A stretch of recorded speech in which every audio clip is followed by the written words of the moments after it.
안녕하십니까? 이번 시간부터는 이제 운영체제 과목을 배우겠습니다. 운영체제는 이제 다른 과목에 비해서 아주 점수가 잘 나오는 과목이죠. 자기 자신이 뭐 취약한 과목이 있다고 하면 이 운영체제를 높은 점수를 맞아서 전체 평균 점수가 올라갈 수 있도록 해야 되는 과목 중에 하나입니다.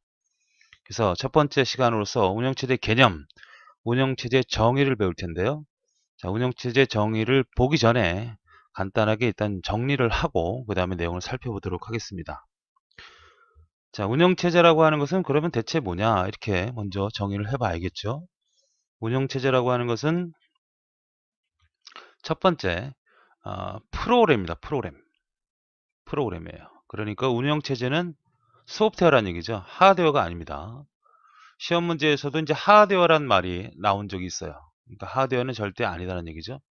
그럼 어떤 프로그램이냐? 운영체제는 바로 자원을 관리하는 프로그램입니다. 자원을 관리하는 프로그램이죠. 그럼 이 자원이라는 게 대체 뭘까요?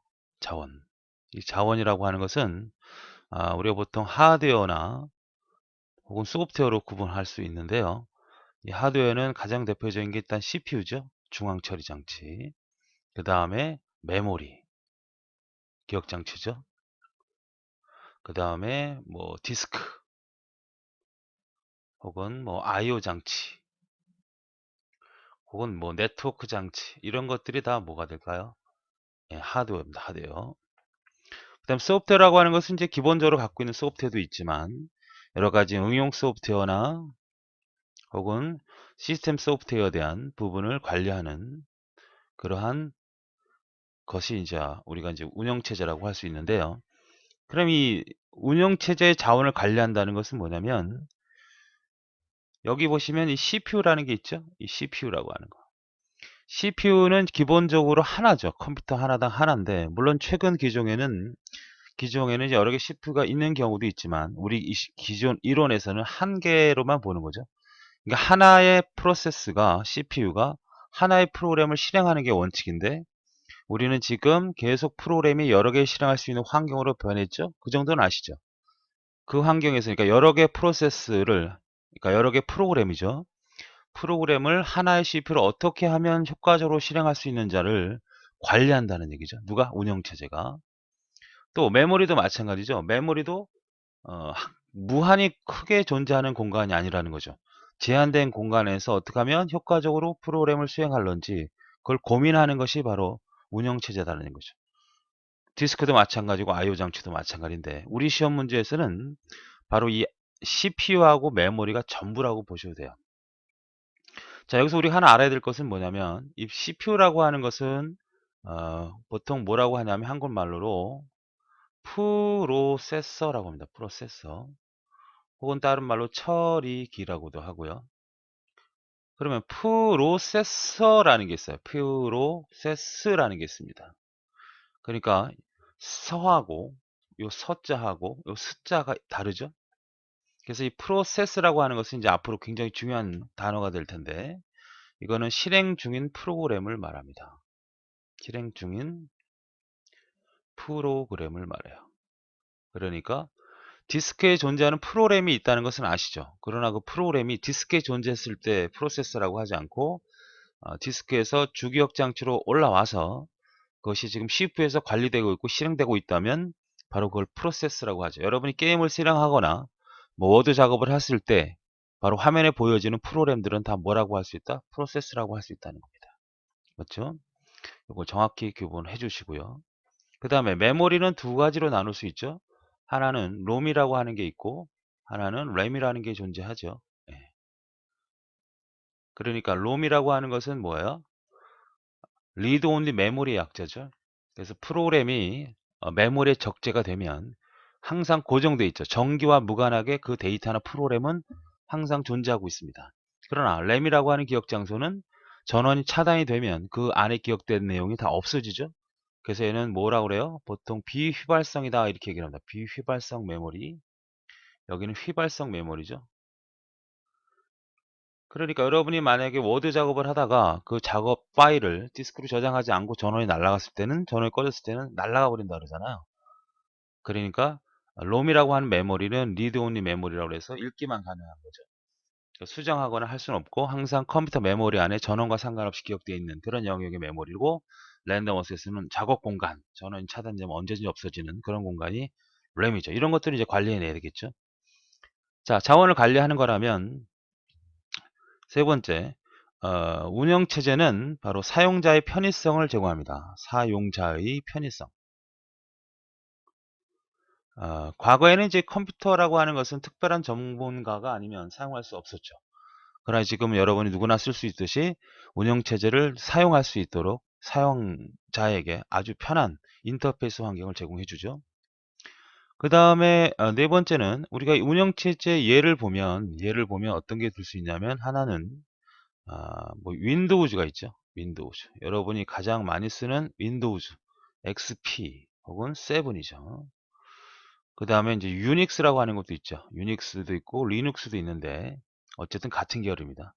그래서 이제 요것이 일단 시험에 잘 나오는 패턴입니다. 윈도우즈보다는 우리가 뭐 자주 쓰는 것보다는 유닉스 쪽에 시험이 잘 나온다. 그러니까 이 자원을 관리하는 것이 가장 핵심이죠. 그러니까 우리가 운영체제라고 하는 것은 어떤 형태라고 보통 얘기를 하냐면, 운영체제라고 하는 것은 시스템 소프트웨어라고 합니다. 시스템 소프트웨어. 시스템 소프트웨어라고 하는 것은 뭐와 대비가 되죠? 예, 응용 소프트웨어하고 대비되죠. 응용 소프트웨어라고 하는 것은 뭐 엑셀이라든지 워드라든지 여러분이 화면에 보여지는, 컴퓨터 화면에 보여지는 프로그램들은 대부분 다 뭐다고 보시면 돼요? 응용 소프트웨어라고 보시면 되겠고, 잘 보여지진 않지만 CPU를 관리하거나 또 메모리를 관리하거나 뭐 디스크를 관리하는 이런 형태들을 다 시스템 소프트웨어라고 하고, 이 시스템 소프트웨어는 뭐 주기억 장치에다가 디스크에 있는 프로그램을 적재한다든지 시스템을 CPU를 관리한다든지 메모리를 관리하는 이런 측면이 다 시스템 소프트웨어라고 하고, 그것을 이제는 따로따로 만드는 것이 아니라 한꺼번에 총체적으로 전체로 만들어진 것이고, 그래서 시스템 소프트웨어의 대표적인 게 바로 운영체제라고 하는 것입니다. 자, 그러면 정리를 좀 해보죠. 자, 운영체제라고 하는 부분은, 자, 정의는 뭐다? 예, 소프트웨어죠. 그 다음에 펌웨어나 소프트웨어로 만들어진 프로그램이다 얘기하는데, 이 펌웨어라고 하는 것은 여러분이 이런 건 보신 적 있죠. 메모리 IC 안에 뭔가 프로그램을 집어넣습니다. 그래서 이 프로그램과 이 기계는 한꺼번에 한 몸이 되어지는 이런 형태의 소프트웨어를 우리가 펌웨어라고 얘기하죠. 컴퓨터 본체 및 주변 장치를 가장 능률적이고 경제적으로 사용할 수 있도록 하는 프로그램이다. 맞죠? 그 다음에 하드웨어, 컴퓨터 하드웨어, CPU나 메모리나 이런 것들을 효율적으로 사용할 수 있도록. 왜 효율적으로 사용한다는 말이 나오냐면, CPU도 하나밖에 없고 메모리도 공간이 정해져 있기 때문에 그 공간을 어떻게 하면 효과적으로 쓸 수 있느냐를 고민해야 된다, 이런 말이죠.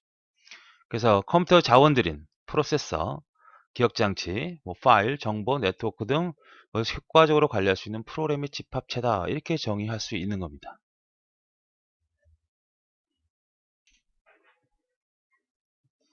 운영체제의 목적에 대해서 배우도록 하겠습니다. 자, 운영체제 목적, 그 다음에 앞에서 배웠던 정의, 다음에 배울 역할에 대해서는 이렇게 따로 구분해서 기억하실 필요는 없습니다. 그냥 운영체제 전체적인 개념을 물어볼 것이고, 목적이 아닌 거, 혹은 정의가 아닌 거, 역할이 아닌 거 다 섞어서 개념적으로 아닌 것을 찾는 문제가 주로 나오기 때문에 세 가지를 구분할 필요는 없어요. 그럼 첫 번째, 일단 운영체제 목적에 대한 개념을 설명하기 전에 우리가 좀 간단하게 또 적고 넘어갈 내용이 있습니다. 먼저 확인을 해 볼게요. 자, 일단 운영체제에 대해서 우리가 전체적인 어떤 메모리 측면에서 운영체제 운영은 어떻게 되어지는지 기초적인 개념을 살펴보겠습니다. 자, 일단 운영체제를 일단 메모리로 생각을 해봅시다. 자, 운영체제가 일단 메모리죠, 이게? 예, 메모리고요. 다음에 그게 두 가지로 나누죠, 메모리는. 하나는 뭐가 있다 그랬습니까? 예, 롬이 있고요. 하나는 램이 존재합니다.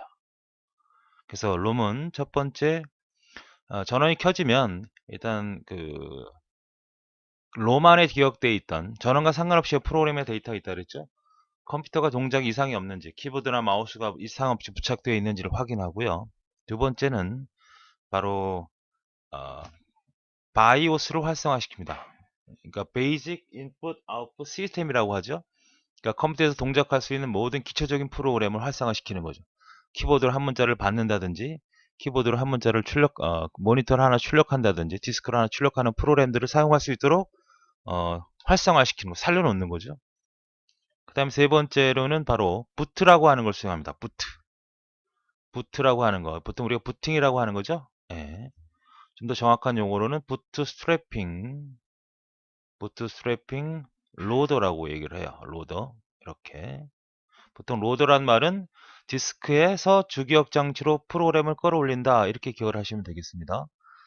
자, 그러면 우리는 하드디스크가 존재하잖아요. 그죠? 지금 현재 실행 방법은 이런 식으로 실행이 되고 있습니다. 이게 바로 하드디스크죠. 보통 우리가 좀 착각을 할 수 있는 경우가 있는데, 지금 그림은 좀 논리적으로 제가 그림을 그려놓은 거고요. 실제로 이 메모리의 용량은 1메가 정도입니다. 기준으로. 그러니까 지금 뭐 8기가, 4기가 이렇게 있지만 실제 이론적으로는 1메가 정도로 판단하죠. 하드디스크는 어떻습니까? 여러분이 갖고 계신 컴퓨터는 뭐 800기가도 있고, 그죠? 1000기가도 있죠. 1000기가라고 하지 않고 보통 1텔라라고 하죠. 1텔라라고 합니다. 1기가는 얼마죠? 1기가는 1000메가입니다. 1000메가. 그러니까 이 메모리의 그림과 이 하드디스크의 그림은 논리적으로 이렇게 그렸을 뿐이지 엄청난 큰 차이가 있는 거죠. 예, 하드디스크가 엄청나게 큰 거고 메모리는 굉장히 작은 거죠. 자, 그래서 어쨌든 이 3번의 부트스트랩 로드에서 바로 외부로 나와서 디스크로 접근한 다음에 여기 운영체제가 있겠죠? 이 운영체제 일부를 메모리로 끌어올리는 이 작업을 바로 부트스트랩 로더가 하여 그 로더가 수행이 되어서 이렇게 주기억 장치에 바로 운영체제가 운영체제가 이렇게 적재가 되면 바로 운영체제가 모든 컴퓨터의 권한을 다 확보하게 됩니다. 이때 운영체제가 하는 일은 뭐예요? CPU를 관리한다든지 뭐 메모리를 관리한다든지 그 다음에 디스크 장치를 관리한다든지 IO 장치를 관리한다든지 뭐 네트워크를 관리한다든지 하죠. 뭐 기타 등등 다 합니다. 그러니까 CPU가 이렇게 운영체제가 메모리에 적재됨으로써 모든 권한은 운영체제가 갖게 되는 것이고 컴퓨터에 보유하고 있는 모든 자원을 바로 운영체제 통제하에 있게 되는 겁니다. 그렇죠? 전원이 꺼지면 다시 램 안에 들어가 있던 운영체제는 사라집니다. 똑같은 또 부팅 과정을 거쳐야 되겠죠. 그렇습니까? 자, 이렇게 운영돼서 처음으로 운영체제가 메모리에 올라가게 되면 여러분은 바로 운영체제 초기 화면을 받아볼 수 있게 되는 거예요. 그러면 여러분이 그 디스크에 있는 여러 가지 바탕화면에 뭐 게임이라든지 여러 가지가 있겠죠. 그죠? 이거를 여러분이 실행을 시키면 바로 얘네들은 메모리로 올라가게 되죠. 그래서 뭐 여기 올라왔다. 이게 뭐 게임이다. 또 뭐 워드다. 엑셀이다. 뭐 이런 것들이 프로그램이 메모리에 올라오겠죠? 엑셀이다. 이런 상태로 우리가 뭐라고 보통 하는 거예요? 이렇게 메모리에 올라와 있을 상태를 바로 프로세스라고 하는 겁니다. 아시겠죠? 자, 프로세스라고 하는 건 디스크에 있는 게 아니고 어디에 있는 거? 메모리에 올라와 있어야 돼. 이걸 우리 프레스 상태라고 하죠. 그러면 과거에는 이제 운영체제가 이 하나의 CPU를 가지고 하나의 프로그램만 수행했단 말이죠. 제가 컴퓨터를 처음 배울 때는 프린트를 할 때는 아무것도 못해요. 지금처럼 프린트도 하고 디스크도 뭐 다운도 받고 막 그렇게 못한단 말이죠. 그래서 옛날에는 하나의 프로그램만 수행하던 그 시절을 우리는 뭐라고 한다? 예, 단일 프로그래밍 방식이다. 이렇게 얘기를 합니다. 단일 프로그램 방식이다. 이렇게 얘기하고 지금은 이렇게 프로그램이 여러 개, 세 개가 있죠? 더 많을 수도 있고 이런 형태를 뭐라고 한다? 다중 프로그래밍 방식이라고 합니다. 그러니까 CPU가 하나가 있어요. 그럼 하나의 프로그램만 실행합니다. 한순간에는. 그건 당연한 거예요. 물론 여러 개 CPU가 있어서 여러 개 수행될 수도 있지만 기본적으로 CPU는 하나고 바로 하나의 프로그램만 수행하는 게 원칙이죠. 그러나 이 운영체제가 잘 계획을 하게 되면 이 세 개의 프로그램을 지금처럼 동시에 수행하는 것처럼 느끼게 해주죠. 그것이 바로 운영체제가 하는 일이고. 그럼 이걸 그렇게 하기 위해서는 어떠한 특별한 계획이 필요하겠죠. 그 계획을 우리가 뭐라 그럴까요? 그 계획을 우리는 프로세스 스케줄링이라고 합니다. 스케줄링. 아시겠습니까? 매우 중요한 거죠. 나중에 이제 배우게 될 거고. 그래서 저랑 일단 이런 형태의 개념을 배웠으니까 저랑 약속해야 될 내용이 하나가 있는데요. 그게 뭐냐면 자, 우리가 컴퓨터 시스템을 뭐라고 보자? 병원으로 보자, 병원. 병원 아시죠? 병원 다치면 가는데. 그 다음에 병원이라고 했으니까 CPU를 뭐라고 하자? 의사라고 하자. 의사. 그러면 프로세스라고 하는 실행 프로그램은 뭐라고 하자? 이걸 환자라고 하자. 환자. 환자 뭔지 알죠? 그러면 운영체제를 뭐라고 할 거냐? 이게 중요하죠.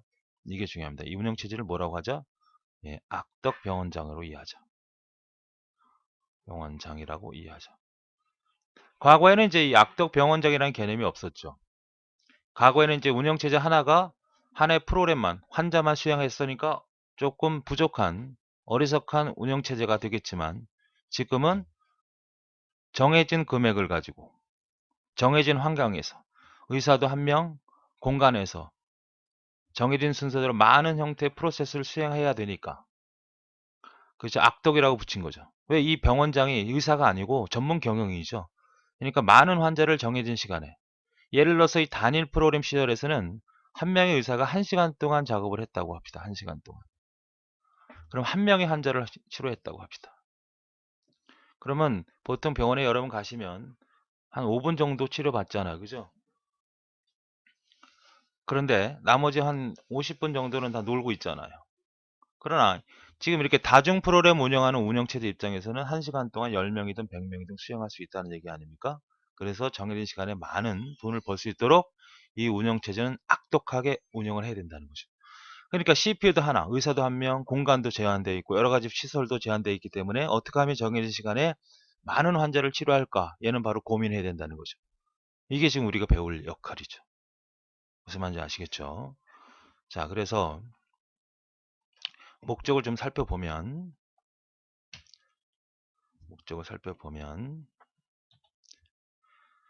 첫 번째로는 뭐예요? 운영체의 목적은 처리량, 정해진 시간에 얼마나 많은 처리를 해야 되느냐, 얼마큼 신뢰성 있게 해야 되느냐 이거죠. 그러니까 1시간 동안에 어떤 병원에서는 뭐 1명을 처리한다 그러면 1시간 동안에 얘는 뭐 100명을 처리한다 그러면 어떻게 돼요? 처리량이 더 좋은 운영체제가 되겠죠. 그렇죠. 그 다음에 그 병원은 그만큼 신뢰성이 있어야 되잖아. 그런 걸 최대화시켜야 된다는 거고. 반환 시간, 나중에 배우겠죠. 응답 시간, 처리 시간. 어쨌든 시간의 개념은 무조건 어떻게 된다? 감소된다. 어떤 시간이든. 시간을 줄여야만 많은 환자를 치료할 수 있기 때문에 운영체제는. 그래서 컴퓨터를 구성하고 있는 자원을 효과적으로 운영해서 제어를 해야지만 이런 시간도 줄이고 처리량도 극대화시키겠죠. 사용자 컴퓨터 인터페이스를 제공하죠. 인터페이스는 접근할 수 있도록 병원들을 잘 들락날락할 수 있도록 제한된 자원, CPU나 메모리를 효율적으로 공유시켜 스케줄링한다. 이게 계획한다는 거 아닙니까? 나중에 다 배울 얘기죠. 공유한다는 것은 병원 시설을 다 같이 쓴다는 겁니다. 뭐 병원 시설에 엑스레이실이 있다 그러면 엑스레이를 혼자 쓰는 거 아니잖아요. 여러 환자들이 같이 공유할 수 있도록 하고 주변 장치도 마찬가지고 호환성도 높여야 되죠. 내가 이쪽 병원에서 사용했던 치료를 다른 병원에서도 전혀 도르게 사용하면 안 되죠. 다 호환이 될 수 있도록 해주는 이런 작업들이 운영체제의 목적이 된다는 얘기입니다. 네, 세 번째, 운영체제의 역할입니다. 뭐 앞에서 배웠던 목적이나 정의와 같은 맥락으로 여러분이 공부를 하시면 되죠. 그러니까 구분을 하실 필요는 없고 뭐 역할이 나와도 정의나 목적이 나올 수 있고요. 또 목적이 아닌 걸 찾아라 해도 역할이 나올 수 있는 내용이니까 하나하나 살펴보도록 하겠습니다. 자, 일단은 운영체제의 역할에서 운영체제는 스스로 어떤 기능도 수행하지 않는다는 게 매우 중요하죠. 그러니까 운영체제가 자기 자신을 위해서 어떤 형태의 프로그램을 운영하는 것이 아니라 서비스를 해준다는 얘기입니다. 이건 서비스. 그러니까 어떤 기능도 수행하지 않고 이게 중요한 특징이죠. 수행한다 그러면 틀리죠. 다른 어떤 프로그램에 유용한 작업을 할 수 있도록 환경을 마련해 주는 거죠. 그러니까 우리가 병원으로 얘기했던 것처럼 그 자기 자신의 치료를 받는 게 아니고 환자들을 치료해 준다는 그런 의미로 해석을 하시면 되겠습니다. 하드웨어와 사용자 사이의 내부 또 외부 인터페이스를 제공한다. 인터페이스라는 것은 접근한다는 뜻이죠. 그러니까 내부나 외부 서로 연결시킬 수 있는 그러한 서비스를 제공한다는 얘기죠. 그러니까 사용자와 컴퓨터 사이, 그러니까 컴퓨터 운영체제와 사용자 사이에 서로 연결 구조를 제공한다는 뜻입니다. 컴퓨터 자원을, 역시 자원이 뭔지 아시죠? 컴퓨터에 존재하고 있는 모든 형태의 뭐 CPU라든지 메모리라든지 디스크라든지 이런 것들을 여러 사용자가 효율적으로 사용할 수 있도록 나눠준다. 이런 의미. 프로세서, 처리기 혹은 CPU. 프로세스는 뭐라 그랬습니까? 예, 실행 중인 프로그램이라 그랬죠. 실행 중인 프로그램이라는 거 잊지 마시고요. 예. 입출력 장치를 관련다. 입출력 장치는 I/O 장치라고 보통 많이 쓰고 헷갈리지 마시고요. I/O는 입출력이다. 키보드나 뭐 프린트, 디스크 뭐 이런 것들을 말하면 되겠죠. 컴퓨터의 작업을 초기화시켜 작업을 수행할 수 있는 상태로 유지한다. 이 작업이란 말은 요거랑 여러분이 동일하게 보셔야 돼요. 그러니까 작업이란 말은 실행 중인 프로그램, 즉 프로세스를 의미합니다. 어쩔 땐 프로세스란 말도 쓰고 어쩔 때는 작업이란 말도 쓰기 때문에 작업은 그렇게 다르게 생각하시면 안 됩니다. 또한 소프트웨어나 하드웨어가 오류가 발생이 되면 당연히 이제 소프트웨어를 사용하다 보면 오류가 발생이 나지 않습니까? 그 복구할 수 있는 기능, 하드웨어적인 부분이 발생이 되면 복구할 수 있는, 복구가 되는 것은 복구가 되겠지만 그렇지 않은 것들은 뭐 더 이상 진행하지 않도록 어떤 회복에 대한 어떤 활동을 한다. 사용 도중에 발생하는 내부적이라는 건 이제 컴퓨터 프로그램 자체 혹은 메모리, 뭐 CPU 내부적인 부분이고, 외부적이라는 것은 이제 사용자가 쓰는 방법, 쓰는 패턴에서 오류가 발생할 수 있죠. 이런 것들로 해서 시스템을 보호한다. 응용 프로그램들이 컴퓨터 내 자원들을 공유할 수 있도록 자원을 관리한다. 이런 얘기가 되겠습니다. 그러니까 이제 이 내부적이고 외부적인 자원은 최근에 이제 바이러스 이제 공격자 있죠. 해킹 공격자에 의해서 많이 침범하는 형태가 됩니다. 그러니까 컴퓨터에서 존재하는 여러 가지 버그 상태가 있겠죠. 뭐 메모리를 사용하는데 메모리 한계가 있고, 또 메모리를 같은 공간에서 운영체제와 응용 프로그램과 동시에 운영하다 보면 그러한 형태의 문제점을 공격자, 그러니까 해커들이 이용을 해서 뭐 이 전체적인 운영 시스템을 망가뜨리거나 하는 그런 작업들을 하게 되는데, 그런 것들을 보호할 수 있는 기능도 제공한다. 이런 뜻이 되겠습니다. 네, 네 번째 운영체제 계층 구조를 보도록 하겠습니다. 운영체제 계층 구조는 일단 여러분이 공부하셔야 되는 거는 요거죠. 이렇게 그림을 그려놓고 이제 요걸 빠진 상태에서 이렇게 그려놓고 사용자, 응용 프로그램, 유틸리티, 하드웨어 이렇게 그려놓고 다음 중 운영체제는 어디에 속하는 것이냐 이렇게 물어볼 수 있다는 겁니다. 그러면 응용 프로그램과 유틸리티 사이냐 아니면 유틸리티나 하드웨어 사이냐, 역시 유틸리티와 하드웨어 사이에 존재한다는 걸 기억하셔야 되겠죠. 자, 그러면 좀 더 자세히 보면 운영체제는 이렇게 네 가지 형태로 구성이 되는데요. 여러분한테 중요한 건 일단 쉘이라는 것과 그 다음에 커널이라는 단어를 절대 잊지 마시기 바랍니다. 쉘과 커널, 이게 이제 앞으로 계속 사용이 되고 유닉스 기반에서도 이제 언급이 되죠. 자, 일단 하드웨어가 뭐죠? 기계적인 거죠. 극히 기계적인 장치입니다. 그럼 마이크로 프로그램이라고 하는 것은 뭘 말하는 거냐면 기계적인 장치, 예를 들어서 이렇게 하드웨어가 하나 존재한다고 합시다. 하나의 메모리 칩이. 그러면 여기서 기본적으로 전원이 공급이 되면 뭔가 하는 일이 있겠죠. 그죠? 뭔가 하는 일이 역할을 하는 가장 기초적인 기계를 제어할 수 있는 기본적인 프로그램이 존재하겠죠. 맞습니까? 그러니까 어떠한 뭐 나무 토막 같은 경우는 그런 게 없잖아요. 그죠? 나무 톡방에는 뭐 전원을 집어넣어도 이게 뭔가 동작이 되지 않지만 어떤 부품을 하나 만들어 놓고 거기에 프로그램을 심어서 이 부품과 같이 운영이 될 수 있도록 하는 가장 기초적인 프로그램을 우리가 마이크로 프로그램이라고 합니다. 그 마이크로 프로그램을 조립할 수 있는, 그러니까 마이크로 프로그램은 어떤 형태든 입력과 출력에서 어떤 역할이 되고 변화를 일으키는 그러한 프로그램이라고 하면 그런 컨트롤할 수 있는 언어가 필요하겠죠. 그렇죠? 자, 예를 들어서 CPU가 있습니다. 그 다음에 메모리가 있어요. 메모리가 있습니다. 메모리. 그러면 여기에 기본적인 동작과 이 기본적인 동작만을 갖고 어떤 운영을 할 수가 없단 말이죠. 여기서 실질적인 명령을 가해서 얘네들을 잘 조합해서 우리가 뭔가 원하는 결과를 얻어야 되거든요. 이 원하는 결과를 얻기 위해서는 특정한 명령어 체계가 필요한데, 이 명령어 체계를 뭐라고 할 수 있다? 바로 언어다, 기계어다. 지금이 이제 머신 랭귀지가 아니라 C 언어로 많이 각성을 하지만 어쨌든 이렇게 기본적으로 갖고 있는 기계를 동작시킬 수 있는 마이크로 프로그램을 전체적으로 통제하고 제어할 수 있는 언어를 우리가 기계어 혹은 보통 C 언어로 많이 작업을 하죠. 유닉스인 것 같은 경우에. 그런 것들을 가지고 우리가 필요한 프로그램들을 만들어냅니다.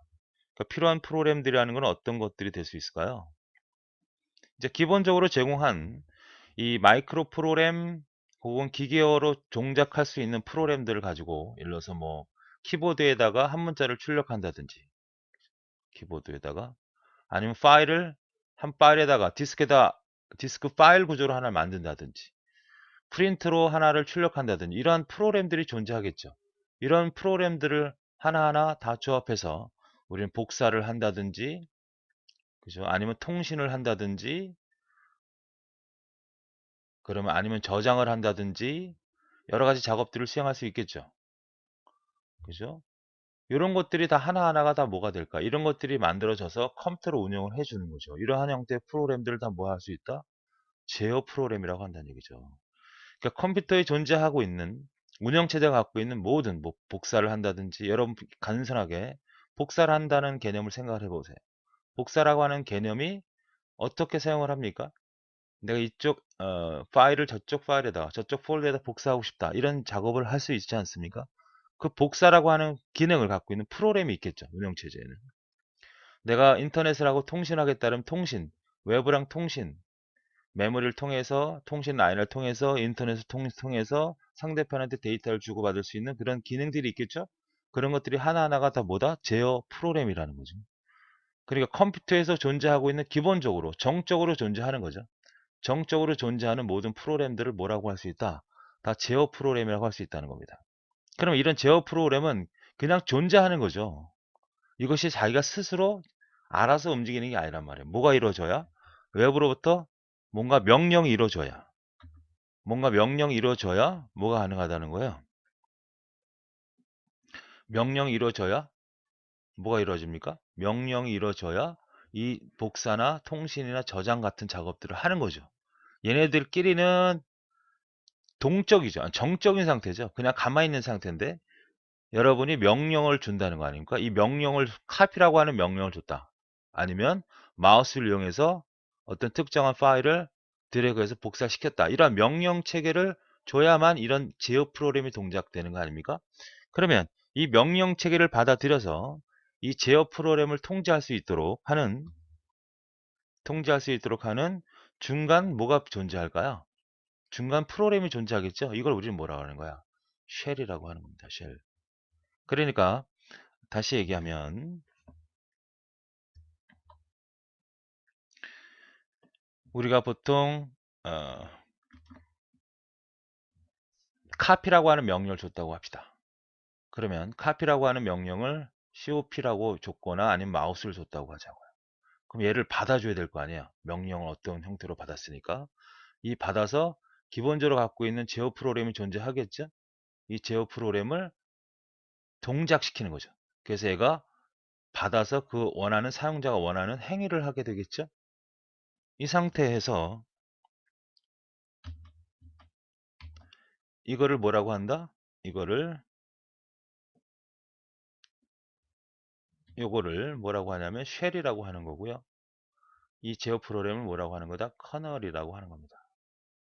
그러니까 컴퓨터에서 기본적으로 CPU를 관리한다든지 메모리를 관리한다든지 디스크를 관리한다든지 여러 가지 기능들이 다 컴퓨터에 갖고 있잖아요. 그것들은 정적으로밖에 존재할 수 없고 그 프로그램은 운영체제 내부에 존재하고 그죠? 운영체제 내부에 존재하고 그것은 어떤 거에 의해서 사용자의 명령에 의해서 명령어가 들어오면 어떤 명령어인지 해석을 해줘야 될 거 아니야. 그죠?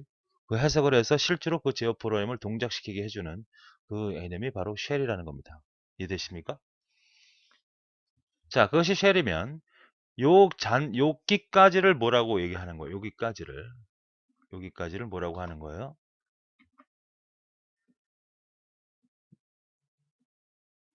여기까지를 뭐라고 하는 거다? 여기까지를 뭐라고 한다? 바로 OS라고 하는 겁니다. 그럼 유틸리티는 뭐냐면 이 운영체제에서 갖고 있는 각종 프로그램들이 있겠죠. 뭐 파일을 오픈한다든지 한 파일을 만든다든지 CPU를 관리한다든지 여러 가지 프로그램들이 있을 거 아니에요. 그죠? 이런 프로그램들은 다 제어 프로그램이고 이 프로그램들을 다 갖고 있긴 하지만 일반 사용자가 쓸 수 있도록 이거를 외부로 뭘 해주냐면 오픈을 시키게 됩니다. 이러한 프로그램들을 우리는 뭐라 그래요? 라이브러리라고 하는 거죠. 그러니까 제어 프로그램에서 갖고 있는 여러 가지 프로그램들이 존재할 거라는 거죠. 그죠? 이런 것들을 다 뭐라 그래? 제어 프로그램의 하나하나의 단일화된 프로그램이라고요. 이 프로그램을 우리는 제어 프로그램이라고 한다면 이걸 사용자에게 오픈시킬 수 있다는 거예요. 언제든지 쓸 수 있도록. 100% 오픈시키는 게 아니고 어느 정도는 쓸 수 있도록 제공을 한다는 거죠. 그럼 이 오픈된 걸 가지고 프로그램 아시죠? 프로그래머는 이 오픈된 걸 가지고 조합을 해서 뭘 만들어냅니까? 우리가 쓸만한 프로그램들을 만들어내요. 이걸 우리는 뭐라 그래? 응용 프로그램이라고 하는 거죠. 그러니까 제어 프로그램 컴퓨터 운영체제 갖고 있는 기본적인 프로그램들을 오픈시킨 거, 혹은 얘네들도 다 뭐라고 얘기할 수 있다? 라이브러리라고 한다는 거예요. 라이브러리. 라이브러리는 오픈되는 것이 있다는 거고, 그럼 이 오픈된 걸 가지고 응용 프로그래머가 이것들을 조합해내서 하나의 프로그램을 만들면, 조합은 뭐 어떤 거로 합니까? 바로 언어라고 하는 프로그램 언어를 가지고, 뭐 C 언어라든지 비주얼 베이직 같은 언어를 가지고 조합해서 프로그램을 만들면, 뭐 게임도 만들 수 있고, 뭐 워드도 만들 수 있고, 회사 업무 프로그램도 만들 수 있겠죠. 이런 것들이 다 뭐다? 응용 프로그램이라고 하는 것이고요. 응용 프로그램이라고 하는 것이고, 프로그래머가 아니라 직접 운영체제가 만들어서 제공할 수도 있죠. 그죠? 이거는 프로그래머가 만들 수 있는 거고, 이게 응용 프로그램이고, 운영체제가 니네들 이거 만들었으면 만들기 귀찮으니까 내가 만들어줄게. 이런 것들이 다 뭐야? 이게 유틸리티라고 하는데, 그걸 우리는 뭐 메모장 보셨죠? 운영체제, 탐색기, 이런 것들이 다 뭐예요? 바로 유틸리티라고 보시면 되겠습니다. 자, 그래서 다시 정리하면 일단은 요게 어디에 범위에 속해 있다? 유틸리티와 하드웨어 사이에 존재한다. 세부적으로는 이렇게 네 가지로 구성이 되는데 이 네 개까지는 크게 신경 쓸 필요는 없으시고요. 요 쉘과 커널이 뭐다? 사용자와 운영체제 간의 혹은 제어 프로그램 간의 인터페이스를 담당하는 건 뭐냐? 명령 해석기. 사용자가 명령을 주어지면 그걸 해석해서 실행을 해주는 그러한 명령어 뭐 그거가 뭐냐 이렇게 물어보면 쉘 이렇게 대답하시면 되겠고, CPU 관리는 뭐냐, 메모리 관리는 뭐냐, 뭐 디스크 관리 프로그램 누가 하는 거냐, 그럼 제어 프로그램이 커널이 합니다. 그래서 커널에서는 실제로는 이제 보통 제어 프로그램을 커널로 보는데요. 과거에는 이제 그 제어 프로그램 중에 항상 동작 중인 게 있죠. 제어 프로그램이 만약에 100개가 다 실행되는 건 아니거든요. 가만히 있다가 이제 명령을 줬을 때 움직이겠지만 100개 중에 항상 실행 중인 그런 프로그램을 실제로 커널이라고 그랬죠. 뭐 CPU 관리나 메모리는 항상 실행돼야 되니까 커널이죠. 그러나 그렇지 않은 프로그램도 있어요. 그럼 우리 시험 문제에서는 그냥 제어 프로그램이 커널이라고 보시면 크게 무리가 없습니다. 자, 그러면 운영체제 개념이 일단 정리가 됐고요. 다음 시간에는 이제 시스템 소프트웨어 쪽으로 넘어가도록 하겠습니다.